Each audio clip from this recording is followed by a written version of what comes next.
এবং বর্ষাকালে তো পুরো মানুষের হাওয়া দেওয়া আনিগুনি করছে, সমস্যা আসা যাওয়ার জন্য খুব কষ্টকর এলাকাবাসী সবাই, এবং বাড়ি ঘরে আনিগুনি করছে লোকজনের অসুবিধা। ঠিক আছে, স্কুল কলেজে ছাত্রছাত্রীদের কোনোভাবেই সম্ভব হচ্ছে না। আর এই রাস্তাটা যদি মেরামতের জন্য ব্যবস্থা করা হয় তাহলে স্কুলে যাইতে পুরোপুরি বন্যা ভেঙে গেছে গা, ছেলে মেয়ে পড়া স্কুল মাদ্রাসা যাইতে পারে না, অনেক কষ্ট হয়ে যাওয়ার লাগে। রাস্তাটা করিয়ে দিলে খুব, এই রাস্তাটা চলাফেরা করতে পারি না, পোলাভান স্কুল কলেজে যেতে পারে না। এই রাস্তাটা যদি করে রাস্তাটা আমরা বন্যায় ভাঙিয়েছে, রাস্তাটা আমরা করে দিলে খুব ভালো হয়। পোলাহান স্কুলে মেয়েদের ছেলে পেলে আমরা স্কুলে যাইতে পারি না, আমরা বাজারও যাইতে পারি।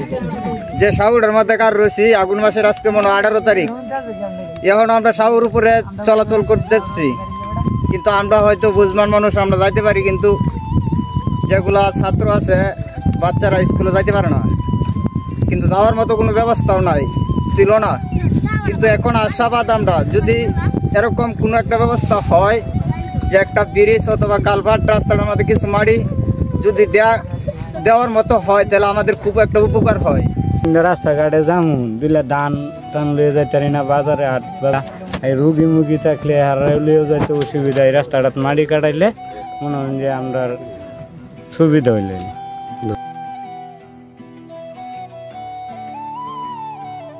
ভালো হয়েছে, কিন্তু স্কুলে যেতে পারতো না। কোন স্কুলে পড়ো? মেকের কান্দা। মেকের কান্দা তো দিতে হইতো তোমাদের না? আর মেকের কান্দা রাস্তাটা যদি মাঝে মধ্যে কাটে এখানে ঠিক করলে তো তোমাদের যোগাযোগ ব্যবস্থাটা সুন্দর হবে। জি ঠিক তো? জি। এখন তোমরা কি সরকারের কাছে রাস্তা চাইতেছো? জি চাইতেছি। হ্যাঁ চাইতেছি। সরকারের কাছে সরকারের কাছে আমরা কোনো উদ্দেশ্যে এই রাস্তাটা চাইতেছি স্কুলে পড়ার জন্য।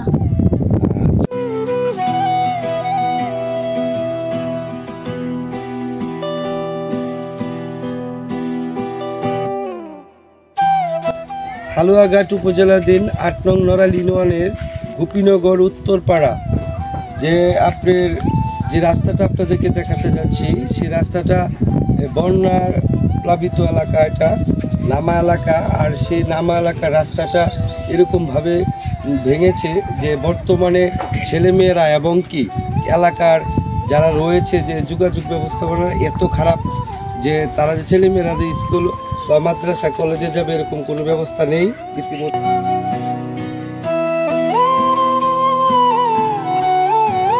করার জন্য আমি বিনীতভাবে আহ্বান জানাবো যে আমাদের হালুয়াঘাট যে ইউনুসার রয়েছে ওনাকে আহ্বান জানাবো যে আমার সেই রাস্তাটা করে দেওয়ার জন্য, এবং যোগাযোগ ব্যবস্থাপনা যেন সুন্দর হয়, এই এলাকার মানুষ যেন সুন্দরভাবে চলাচল করতে পারে, ছেলেমেয়েরা যেন স্কুল মাদ্রাসা কলেজে যেতে পারে। আর এই এলাকার এমন একটা